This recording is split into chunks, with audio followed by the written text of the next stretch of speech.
So while everyone's attention was turned towards VidCon this past weekend, and the absolute shitshow that erupted there, something else was happening at about the same time. Something that I personally believe to be equally as important to the conversation of free speech, fair use, and ethical conduct as Sargon getting called a garbage human for simply sitting quietly at Anita Sarkeesian's panel and listening to her talk. This is actually the sort of thing I expected all the usual skeptical suspects to cover, and to my surprise, I don't think anyone's talked about it yet. I'm not blaming them, of course. They were busy. But this is pretty important, so I guess it's left up to me. Let's discuss the curious case of Alex Maurer. Starr DSP is an arcade-style spacecraft shoot-'em-up that recalls the glory days of games like Gradius, Phalanx, and Zero Wing. Being a 2016 indie game, it's got that hyper-smooth pixel style that seems to be trending right now. It raised $200,000 on Kickstarter, and was first pushed to the forefront of people's attention when the early access demo hit Steam in August of 2016. I haven't played it myself, and I'm not a super huge fan of the genre, but from the gameplay videos I can find, it looks to be a polished, lovingly made, serviceable entry into the shmup genre. Maybe a bit repetitive, but that's more of a failing of the genre rather than Starr DSP itself. For a while, all was well and good with Starr DSP. And then suddenly, people from all across the internet began getting hit with copyright strikes for their reviews and let's plays of the game. And not from Imago Softworks, the indie dev that created Starr DSP, but rather Alex Maurer, the composer of the game's music and sound effects. Alex Maurer, before this incident, had made a name for herself as a composer. She'd worked on games like Death Road to Canada, Spy Hunter, Need for Speed, Serious Sam, and Penny Arcade's On the Rain-Slick Precipice of Darkness. She'd also worked on multiple short films as well. And according to her Wikipedia page, she'd actually released an album designed to be played on an NES, using an NES cartridge. Cool. Maurer was contracted to do the soundtrack for Starr, in which she was paid monthly until the work was completed. However, due to reasons that have understandably been kept private, Maurer was released from her contract with Imago Softworks before the work was complete.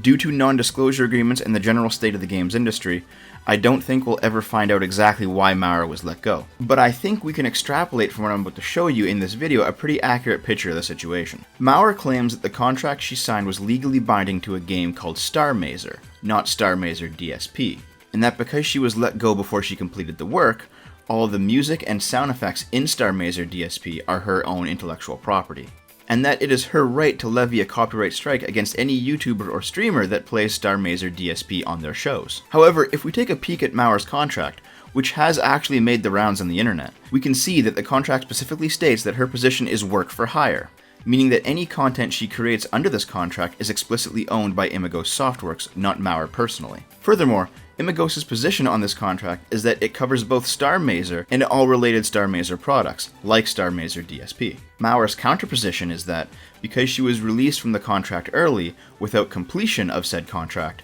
that those stipulations are null and void, that the music is owned by her. And using that line of reasoning, Maurer began issuing copyright strikes to YouTubers and streamers playing Starr DSP on their channels and shows. Her logic was that because the music in the game was her intellectual property, and that because the content creators in question failed to obtain permission from her personally, her only legal recourse of action to protect her intellectual property was to use the Digital Millennium Copyright Act, or the DMCA. Maurer began to file false DMCA claims to what would ultimately be over 100 YouTube channels and just as many, if not more, Twitch streams, using each service's auto-claim process. And we all know how unforgiving this shit can be at times. Content ID is bad enough, where scattershot matches auto-claim videos, even when the holder of the copyright doesn't want them to be claimed.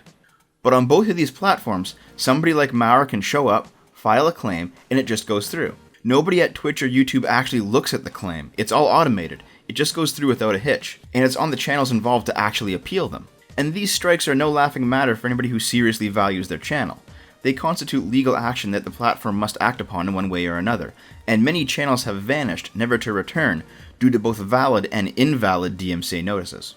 Many of the larger names that we all know and love, including Nintendo, Sega, Sony, Konami, and so on, have automated strikes issued in their name. I think every YouTuber, both large and small, has a story that they can tell about the DMCA, but I'll just stick to my own personal one, just to give you a sense of scale. Check this out. My gaming channel gets almost no traffic. I've got about 20 Twitch stream regulars, whom I all appreciate very much, and just as many views per Let's Play episode on YouTube on average. Do you really think that somebody over at Nintendo of Japan is issuing Japanese language copyright strikes on my 10-view Breath of the Wild Let's Play parts? If so, I would absolutely hate to be the dude doing that job. But I'm pretty sure this is all automated. with computers mass blanketing strikes wherever matches take them. Over the course of the past week, as all this was unfolding, I actually emailed Mauer myself to ask her exactly what was going on. But she didn't reply to me, probably because I'm a 500 sub pleb. However, a larger YouTuber by the name of SidAlpha, who had also been watching the drama unfold, did in fact get a reply from her. Let's read it. The fact that Teminoko, one of the YouTubers hit by Mauer's DMCA claims, is directing her complaints to me instead of the developer is a problem. This seems to be a general response of those who were hit with DMCA strikes. I did suggest to some who complained to me that I would reverse their DMCA strikes if they were willing to redirect their complaints to the developer. No one was willing to do so, and I no longer want to offer anyone the possibility of having their DMCA strikes reversed. Wow.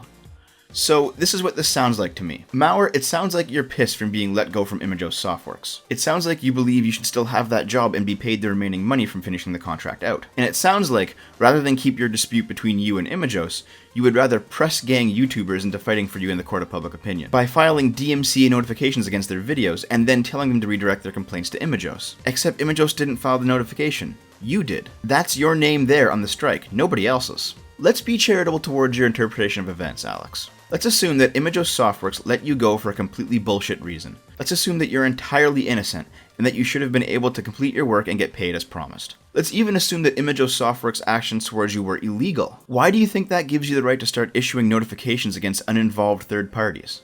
What did you expect would happen here? Did you expect streamers and Let's Players to just give in and go fight Imagos on your behalf? Did you want to frame this as a David and Goliath situation? A poor video games composer versus the big bad company? Throwing her out into the street with little recourse? Or maybe, did you want this to become a grassroots thing, where mobs of people show up at Imagos' digital doorstep to fight for your cause? Well, there's no fucking chance of that happening now, not after you've threatened their channels with copyright strikes. Channels which, for some of these people, are their livelihoods. You know what might have worked?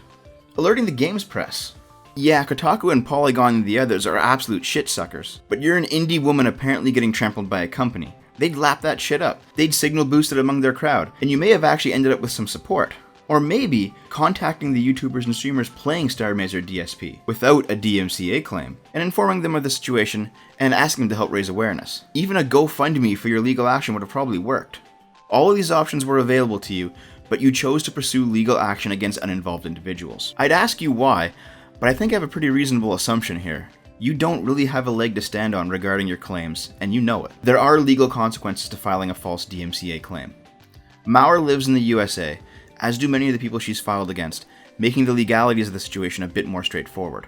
And I doubt she has the army of lawyers that a major game dev would use to stall countersuits until they fizzle out. If the use of content is covered by fair use laws, a DMCA claim is considered to be false.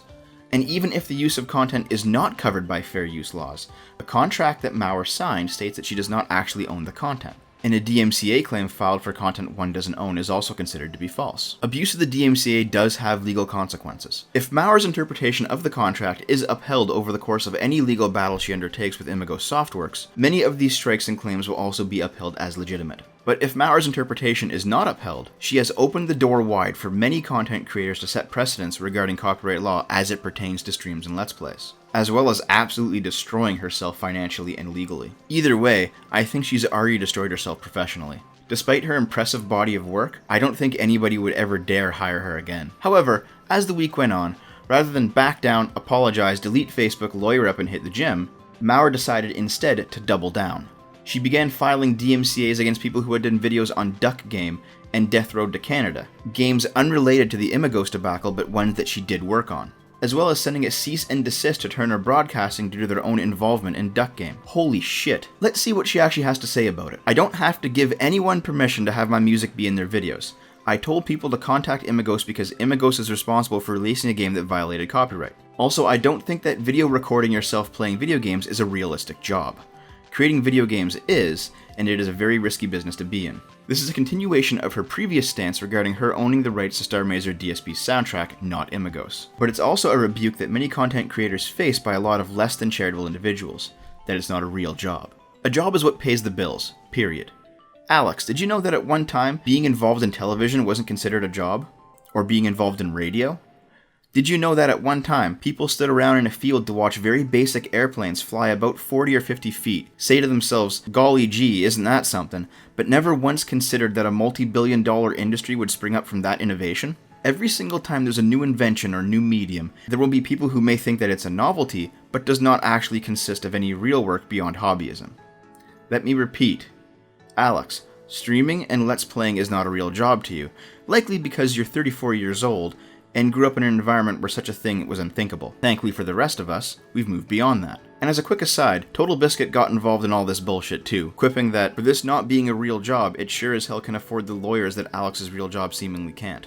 I love you, bro. TB decided to reach out to YouTube Gaming and Twitch using the clout of his own channel in order to help expedite some of the counterclaims filed by smaller channels against Mauer's bullshit. Additionally, a GoFundMe was set up to help pay for legal expenses against Mauer, which hit $10,000 in under 24 hours.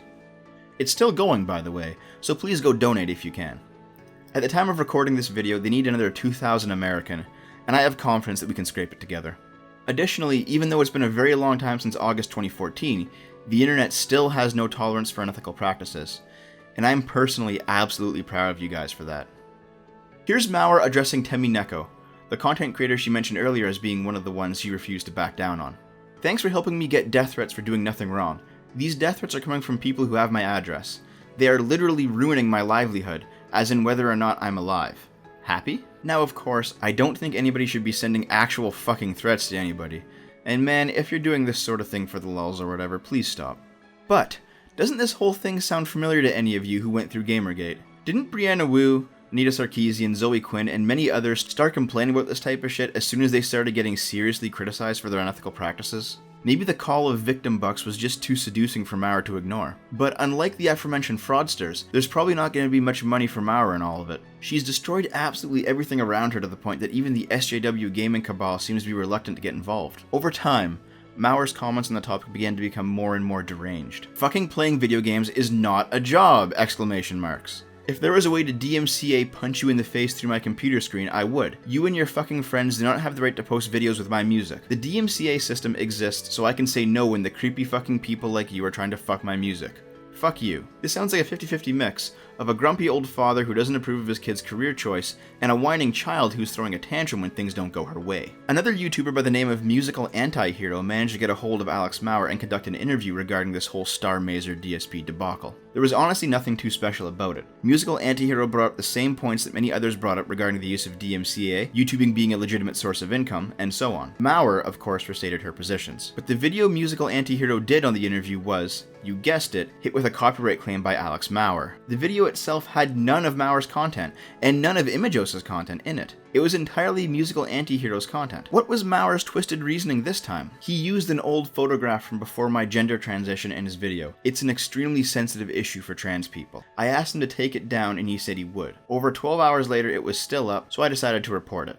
The photo came from my camera and I technically owned the copyright. Are you fucking kidding me? I don't care that Alex Mauer turned out to be trans. She apparently goes by Nikki Mauer sometimes, but still seems to use Alex. It's a gender neutral name anyway, and it's ultimately a non-issue. And I understand why it may be sensitive to have pre-transition photos thrown about when you're trans, even though Mauer uploaded said photo herself. And I'm not even interested in arguing her trans status, even though trans trenders are absolutely a thing, gender questioning and confused individuals are absolutely a thing, and just blatantly faking trans status for SJW support is absolutely a thing. But an individual's face is not automatically protected by copyright. That is not a right that you intrinsically have simply for owning your own face. And showing a pre-transition photo is clearly not justification for abuse of the DMCA. It's about at this point in the story that Imagos just got fucking fed up with the whole thing. Imagos began to move forward with legal action against Mauer, stating in a Twitter PM that we have become represented by Leonard French in this case, and we intend to litigate. We are seeking absolutely no damages in this action, only a court-ordered establishment of our clearly defined rights chain, and subsequently, the place in that chain for YouTubers who have been affected. Leonard French, the attorney hired by Imagos, as well as the one behind the GoFundMe intended to help protect content creators affected by Mauer, released this statement on behalf of Don Thacker of Imagos. It is with a heavy heart that I announce that we have a plan to help the community and Imagos through the legal gauntlet that Alex Mauer has set for us. We feel it is our duty and responsibility to do what we can to mitigate the damage Alex has caused. Don's journey with Alex began 7 years ago when he met her at PAX East after asking her to work on one of his films. They quickly became friends. Her talent and skill as a musician and artist was readily apparent. Don and Alex worked on several titles together over the years. In 2015, Don saw the opportunity to create Starr Mazer, a dream he had since he was 9 years old. Don asked Alex to create the music and sound effect assets for the game. The Kickstarter, the development, the team, it was all a dream come true. But then Alex's behavior began to change. Slowly at first, it had become what you have seen publicly recently. Dawn tried to keep the matter as quiet as possible out of respect for Alex and in the hope that the situation would be resolved peacefully, amicably, and to the benefit of everyone. Unfortunately, the copyright system in the United States has allowed her to assert rights that she does not actually own, and her assertion of those rights has caused Imagos and Dawn to lose credibility with many of the people and companies that they do business with. This has resulted in Imagos and Dawn losing developers, financial support, potential and existing film clients, and that has further caused them all a great deal of stress. Alex has recently become very public about the matter. We have decided to pursue court action solely to adjudicate Imagos' rights and to clear up any dispute with Alex. This is all in the hopes that the developers, including Dawn, can continue with their first love, development of the game. It is and always has been my understanding that Imagos owns valid copyrights on all their works from which Alex has issued takedowns. It is also my understanding and position that Alex has no right to issue takedowns for Imagos' and related content. Imagos and Dawn have engaged me to pursue these legal rights as reasonably and appropriately as possible. It is our primary goal to establish Imagos' rights and the community's rights to publish Starr Mazer and Starr Mazer DSP content.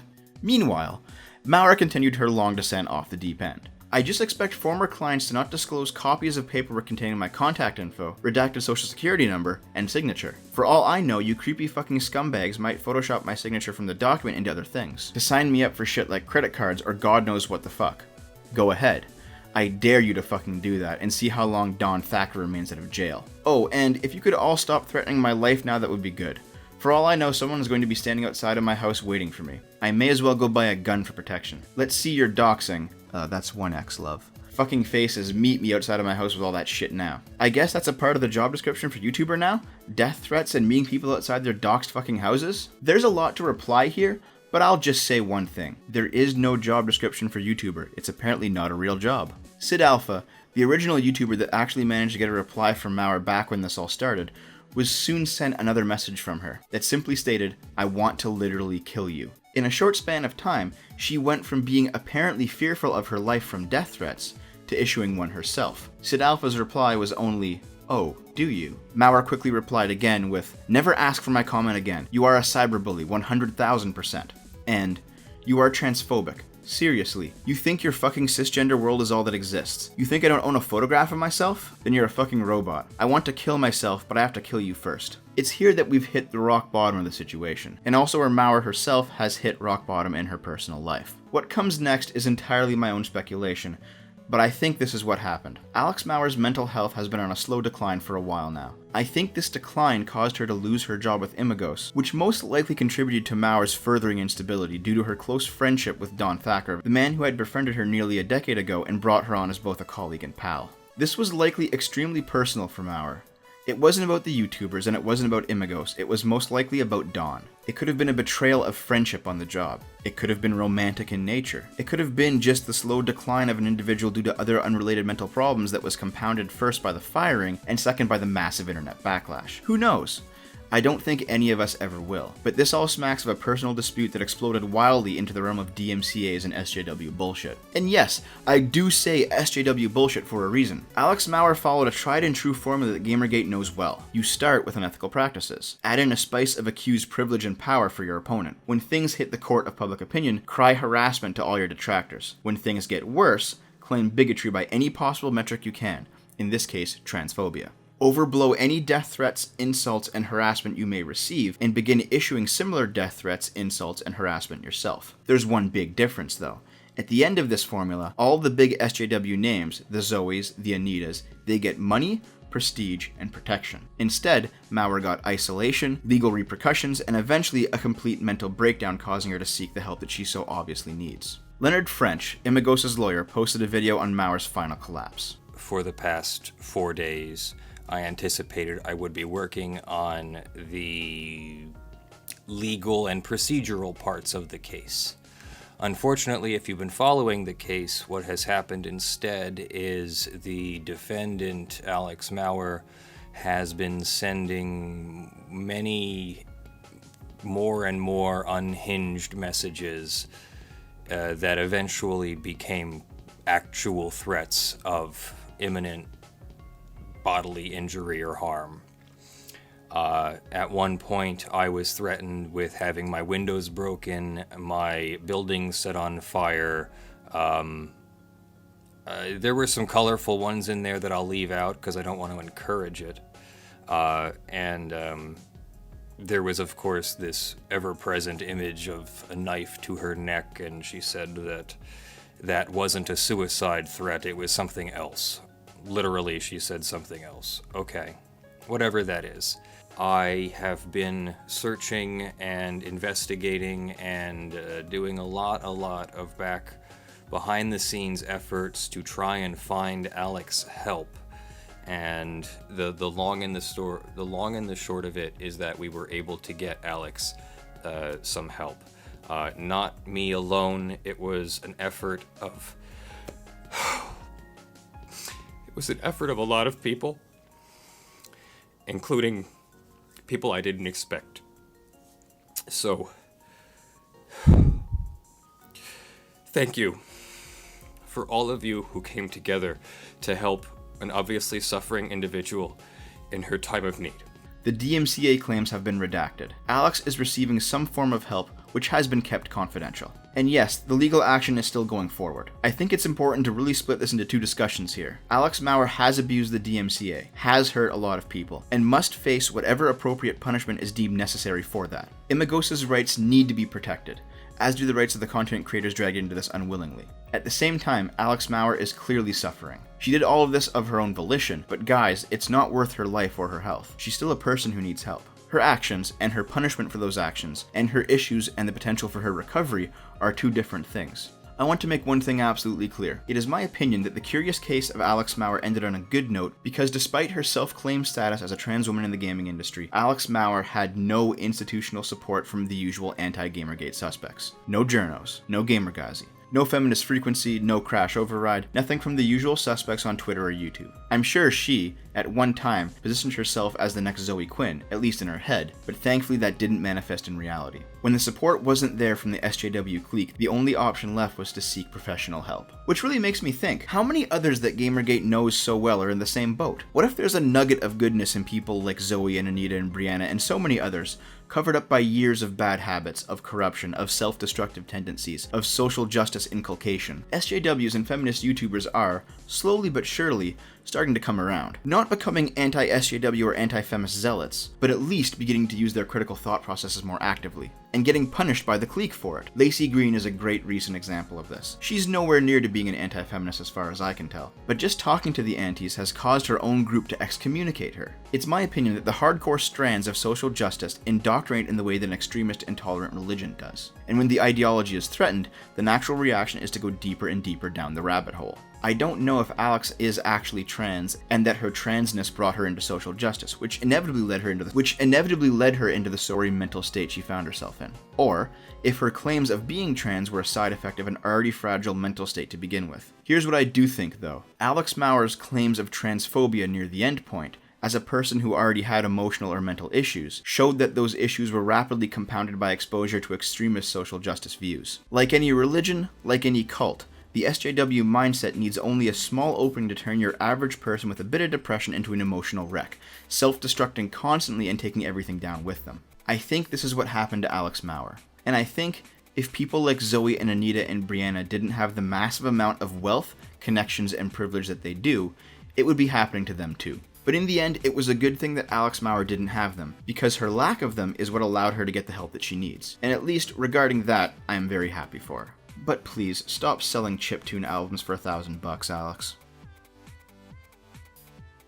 Thanks for watching, guys. This is the second Indie-Fensible in a week, and I'm happy to say that I'm back to doing this stuff full time. It won't always be Indie-Fensibles. It might be political stuff in the style of my Trouble with Trudeau video, but I plan to keep this channel updated regularly from now on. Thanks to all of you supporters on the SFO Patreon who motivate me to keep doing this stuff, even when I thought that I couldn't do it myself, and had nothing of value to contribute to the community. And, just as a treat, this video should be releasing on the morning of July 1st, 2017, the 150th anniversary of Canada's founding. To celebrate both Canada Day and Alex Maurer's hopefully impending recovery, my friends and I are going to be streaming Death Road to Canada over at twitch.tv/SharpFatOtaku, one of Alex Maurer's games. Please don't DMCA us. The stream should be going right when this video goes live, so come say hi, I'd love to chat with you. Alright guys, I love you. See you next time.